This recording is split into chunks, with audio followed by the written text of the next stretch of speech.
Hi, Adam Bazalgette here, founder of Scratch Golf Academy. Today's subject, left knee or lead knee in the downswing. What does it do? It's pretty important. If you use it properly, it can really add speed to your hip turn, and of course speed to the golf club. We'll look at several aspects of it, some do's and don'ts, and towards the end of the video, blend it in so it feels pretty natural, I hope.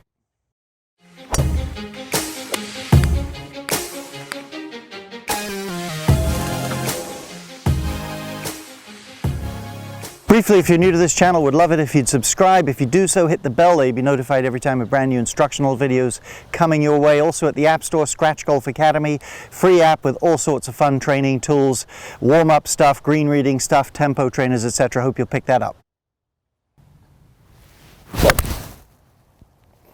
Well, first thing I would always advise you, when you get into something with your swing, think about what you're trying to accomplish more than just starting to put bits together. So don't think so much specifically about the left knee, although we're going to get into that right off the bat. Think of what am I trying to accomplish with this athletically, and it's not just the left knee, it's the whole lower body, and that would be two things. Number one, create some load, some hinge in the club so it gets closer to me, and number two, to release it out to the target with power and energy. Let's have a quick look at the pros and we'll get out here and we'll work on it. Arnold Palmer on the left, Sam Snead on the right, Ben Hogan coming up. So we're going with legends here in this segment. There's Arnold Palmer, left arm about horizontal, club, let's say, is there. Let's get him to that stage in the downswing, left arm horizontal, maybe there. Just look at the difference in how that club's loaded. So he's, without question, accomplishing that. Now, if you look at his lower body, hey, certainly it starts before the club's finished going back. He has, along with Snead, that's why I picked up, a very pronounced left knee lead like that. And you'll see the same thing with Sam Snead here. Again, beautiful timing of the lower body. Very much the left knee leading the left hip. That's the key. We don't want to get it behind the left hip. But if we looked at, say, Ben Hogan, hey, he does the same thing, but it's not as pronounced with that knee. I still say, without question, that knee is ahead of the left hip. But again, if you look at it, it's much less pronounced in the way it looks. So there's different ways to make it look, but the knee needs to lead the hip, and we need to load that golf club, certainly as Mr. Hogan's done there. All right, little drill here I like. If you put a golf club with the grip just maybe 6 inches above the knee, so it's touching the inside of this leg, and bend as you start down so you can feel some pressure on the shaft. Does a couple of things. Helps stabilize the right leg so it's not sliding all over the place there, and you can really feel the power here of the slight separation of the knees. Hey, we want some hip slide in the downswing, but when your lead knee works this way, you don't get excessive slide. That's always been an issue for me in my golf swing a little bit, so I like that drill. Then I would get about 2/3 of a backswing, practice that a little bit on a couple of pumps, and just go ahead and swing through and pop a shot. Now that stores the energy, gives you a nice base, so you've got some athletic balance. What about releasing it through impact? Let's have a look at the pros again, and we'll get out and we'll work on that. Dustin Johnson on the left, Tiger Woods on the right. Let's have a look. We'll take him to the top now. Let's put a dot right there on his belt buckle, and you'll notice it gets lower as he comes down. And as he begins to approach the delivery position, you'll see it go from that low spot, spring up and go back up. His hips start to really work around.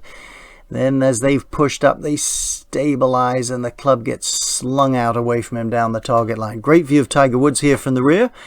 And we will notice how he's going to slam pressure down into the ground. Watch his left leg, watch his left knee, watch his belt line there. If there was an empty soda can under this foot, he'd be squashing it. You can be sure of that. And when you squash down well, watch his belt line, you can spring a little bit, which helps your hips turn faster. And once he's sprung off the ground, his hips firm up, and again, the club gets slung down the target line. I have a free 3-part video series, In-Depth Gain 25 Yards. The link's below this video. It's a nice course. It's free to you. Hope you'll pick it up. Final note here, my daughter took many years of skate lessons, won some state championships, so I've watched a few skate lessons, and they always would teach her, hey, if you're going to get up around and spin around for a double axis, in other words, you're going to get some hip rotation, you've got to push down first, and when you push down, you can spring, and that helps get you around. So that's the feel we're looking for.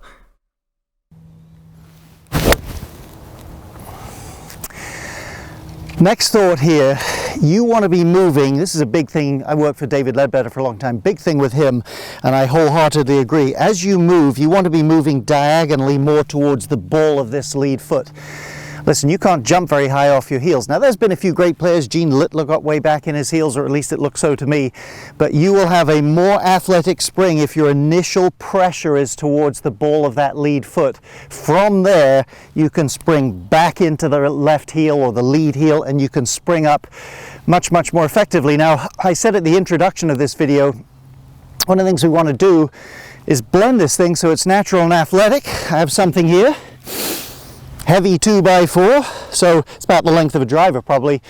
Picture it this way, you could have 3 clubs in your hand or a club that weighed 10 pounds. If with an approximate golf position I had to take this and throw it as far away from me as I could, this thing's heavy by the way, you would naturally recruit the ground, leave the board in place and push to get it to go like that. Hey, golf club's really, really light, so it's not like moving that, but it's the same athletic instinct. Try it for yourself, even if you don't have a 2x4, picture a really heavy golf club, do that slow motion, you'll get a feel off that. Okay, 2 final thoughts we'll look at from this view.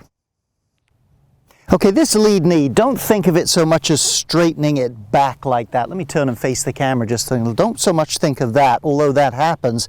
Off the ball of this shoe, spring your hips back and up, and it's as much a straightening up of the left leg as it is straightening back. If you just straighten it back, you could hurt yourself a little bit. And finally, if you've got a little short game shot, just flare that foot a little bit.